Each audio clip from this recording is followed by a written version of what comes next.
What's your parenting style? And if you don't know, then this video is especially for you.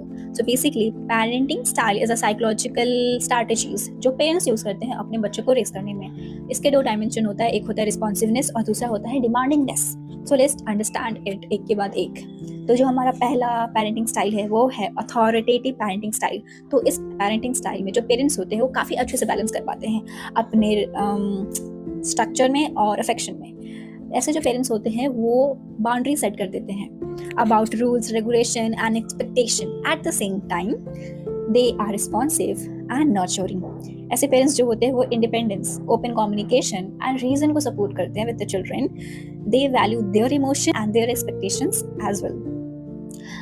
And ऐसे बच्चे जो इस parenting style में grow करते हैं उनका जो सेल्फ स्टीम होता है वो काफ़ी हाई होता है, हाई एकेडमिक स्किल्स होते हैं, हाई इमोशनल इंटेलिजेंस होता है and they are good at everything. और फिर आता है हमारा अथॉरिटेरियन पेरेंटिंग स्टाइल. क्योंकि इस पेरेंटिंग स्टाइल में जो पेरेंट्स होते हैं वो काफ़ी ज़्यादा स्ट्रिक्ट होते हैं, डिमांडिंग होते हैं. दे वांट कि जो उनका बच्चा हो वो जो बोले वही करे, उनके अकॉर्डिंग एक्ट करे एंड उनके कंट्रोल में रहे. एंड अगर बच्चा उनके कंट्रोल में नहीं है then they use punishment to control their behaviour. ऐसे पेरेंट्स काफ़ी ज़्यादा स्ट्रिक्ट होते हैं अपने डिसिप्लिन को लेकर एंड जिसके कारण एक वेल बिहेव्ड बच्चा तो हो जाता है, उसे पता है उसे कैसे बिहेव करना है, but at the same time जो उसका सेल्फ स्टीम होता है वो काफ़ी कम होता है एंड आगे चल के उसको anxiety and other emotional distress उसको देखने के लिए मिलता है एंड लाइफ में वो कभी भी सही डिसीजन नहीं ले पाता. थर्ड पेरेंटिंग स्टाइल है परमिसिव पेरेंटिंग स्टाइल. तो बेसिकली इसको स्लैंग लैंग्वेज में कहेंगे प्रिंसेस ट्रीटमेंट वाला पेरेंटिंग.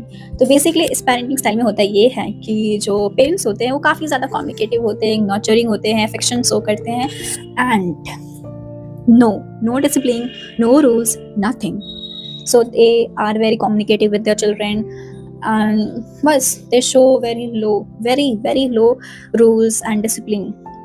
जिसके कारण से जो बच्चे होते हैं उनमें हाई सेल्फ स्टीम तो होता है, क्रिएटिविटी भी होती है, but at the same time they face problems with self-control, academics, authority, etc. So this is our last parenting style, which is uninvolved parenting style. So basically इस parenting style में नाम से ही पता चल रहा है that parents are least involved, they are neglectful towards their duty.